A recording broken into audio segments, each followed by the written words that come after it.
Hello everyone, you're about to hear a fast recap of the movie, How I Became a Gangster. True story. Enjoy. 1977. A little ghoul named Jan grew up in an ordinary Polish family. The boy fought every day for money, and he didn't care how big his opponents were. At the 10th of January was almost expelled from school, and he realized that the most important thing in life is not to get caught. One evening Jan saw gangsters, the real masters of the land, who were always flush with cash and surrounded by beautiful women. 7 years later, a local prostitute suggested to Jan how he could make his first fortune. There were plenty of women around, willing to provide intimate services for little money. The girls were especially popular with visiting harems.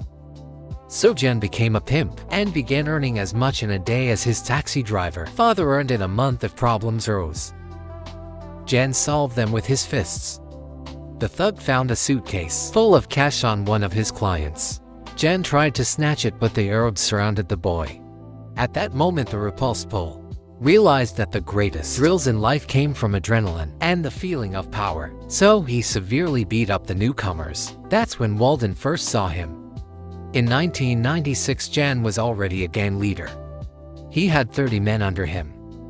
Another girlfriend advised him to rob postmen. One of the clients shared information with her. The prize could be to millions zlotys. Jan shared his thoughts with a powerful magi, who ordered an incredibly stupid guy nicknamed Lum to organize the robbery on Lum. This is young Lum, that is Lomac. Lomac gave the team an assignment. Jan and Lomac were to get weapons. The fool managed to blab to every bandit in town what they were going on supposedly so they would cheat here for them. So I found myself in the company of complete idiots who attacked a cash-in-transit car. The whole thing took 20 seconds, but the robbery was orchestrated by it, and the consequences could have caught up with them at any moment that evening. The gang went to the cabaret to celebrate the successful operation. There, the hero of this story crossed paths with Walden. Again, he was working as a waiter.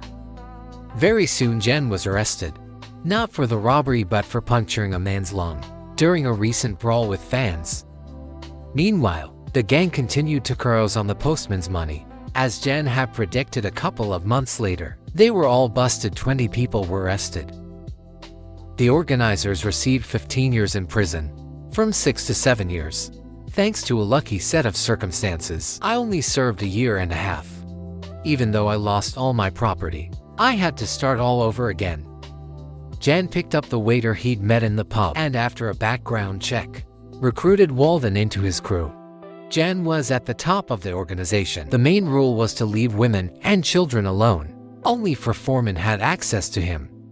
The rest didn't know who they reported to. Unlike the first team, Jan had confidence in these people. Crater was an excellent techie, a gallant tank who was always the first to fight, and what a polka comedian and a killer. During one of his robberies, Jan noticed a photo of a pretty girl, and the next day stopped by the university where she studied to see her in person. After 3 years, the crowbar was released from prison. Although he should have been serving 7, he would like to work with Jan again, but authority doesn't need such friends. Listen, get away from me. Then I won't touch you. Look at yourself, you trash. At the bar, Jan saw Magda again and made a pass at her, while her boyfriend was taken in by his watchdog Walden.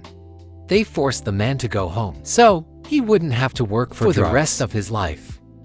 On their first date, Jan, of course, didn't admit to being the leader of a criminal group. Magda, however, suspected she was dealing with a gangster. Regardless, she gave herself to him. That same night, Crowbar, offended by being called trash, brought a whole gang with him. The next time, Jan was brutally beaten by 6 men. If they'd put him in the trunk, they would have found him in pieces. Jan managed to escape and then hunted down each of the suicide bombers. One had his finger cut off.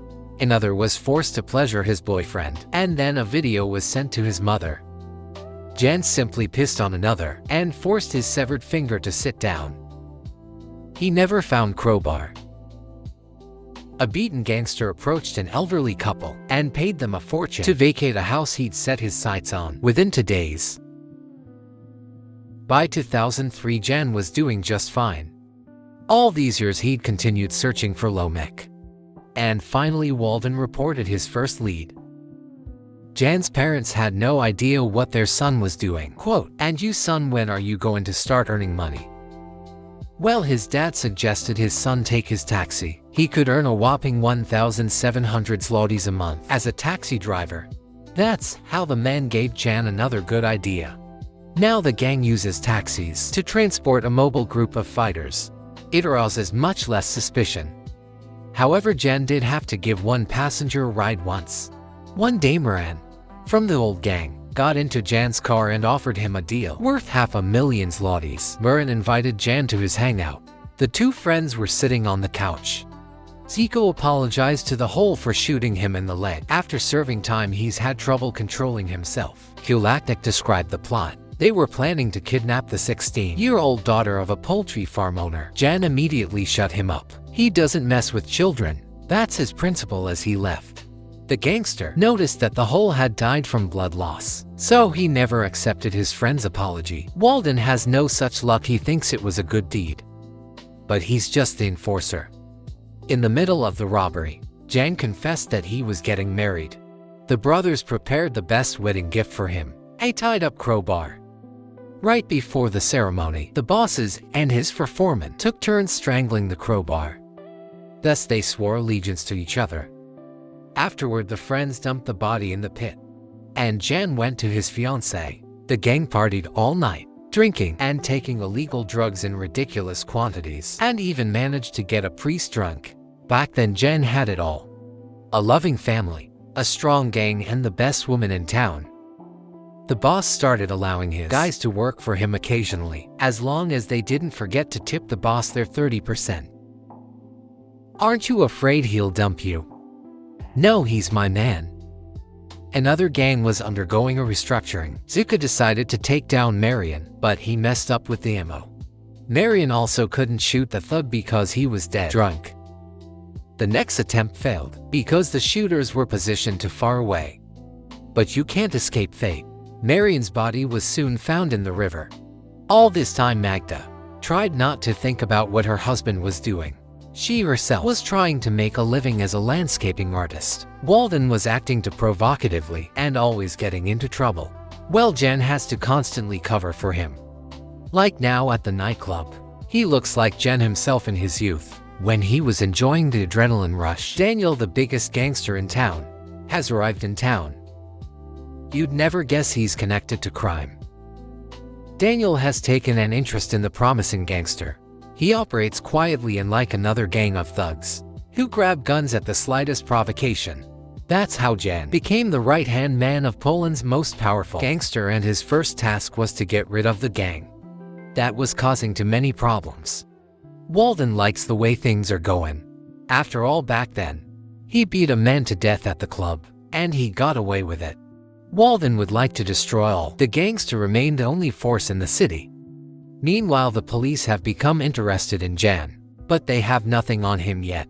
The investigator offered Jan to turn in the big guys, and they would sort of pursue him, but without consequences. Naturally, Jan refused to be. I'm a rat, I respect your work. We're playing catch-up again. One day Magda found a suitcase full of money. She hopes her husband will finally give up his trade. While talking to the boss, Yano heard on the news that bandits had stolen a truck full of equipment. During a shootout, they killed 2 police officers and took a 6-year-old child hostage. The boy's body was found 2 hours later. A seriously wounded Walden was brought to Jan's home. He was the one who took part in the shootout, but he knew nothing about what had happened to the child. This was a serious mistake. The police began searching the homes of all the bandits in the city. Jan was lucky that nothing was found on him. Well, almost. The previous owners of the house had stolen an ancient statuette, and they blamed it on the crime boss. Upon entering the cell, Jan first smashed the biggest man's head in. Now, he would be the boss in the cell. A security guard whispered to Jan that Walden had gone crazy, and Daniel was planning to eliminate him. Walden himself felt like a big shot and wasn't worried about anything. Jan asked him to back off and lay low, not to interfere in his affairs. However, The thug had learned of a large cocaine shipment Daniel was expecting and wanted to snatch it up. If Jan didn't do anything, they'd all be gunning each other down there. So the big shot bribed the guard to contact his men. The thugs, in turn, found the pensioners who stole the ill-fated statuette. The old men admitted their guilt and left a message for the prosecutor not to interfere. So I found myself free, and just in time, because Walden had literally launched a hunt for Daniel. Mozilla only just missed him with a sniper rifle. The boss tasked Gene with organizing his security and also finding Walden, although the whole city is already busy with this. Right now they are torturing his accomplice. The criminal asked Jen to shoot him, and the gangster took pity. He would be able to find Walden anyway, but it turned out to be no easy task. The criminal is paranoid and never leaves his hotel room. Once he shot a spider with a pistol, frightening the concierge so much that he wet his pants. Jen reached the fist fighter and began asking him questions, because the bandit answered quickly and honestly, and killed him without torture. The kingpin finally found Walden in an abandoned factory. Jen knocked out 2 of his buddies and sat down next to him. Walden didn't even know that Jen had been released. Now, he promised to back off, but it was too late. Jen called Daniel and reported that the deed was done. He had killed his friend. This was confirmed by Daniel's man.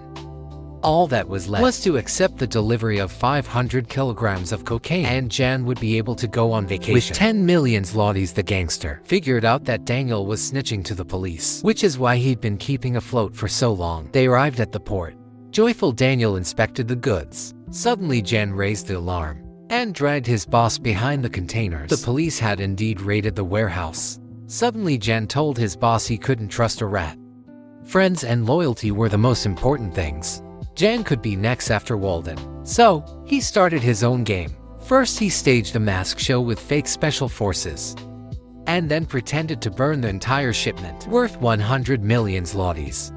Before disappearing, I rewarded each of my old buddies. He left on a ship with his wife and Walden. Jan had merely faked his death, suggesting his friend had a powerful sleeping pill. However, the fool panicked when he learned they were in the middle of the sea.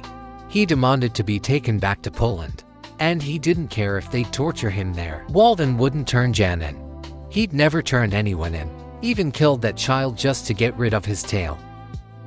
Jan's words made him vomit. Immediately after that, the bastard declared that nothing could save him, pointed the gun at his own head and fired. All of Jan's efforts had been in vain. His friend, the bastard, had died after all. The story ends in the present day. Jan was finally found and imprisoned. At the end of the meeting, he asked his son to live by different rules. Thanks for watching, and don't forget to subscribe.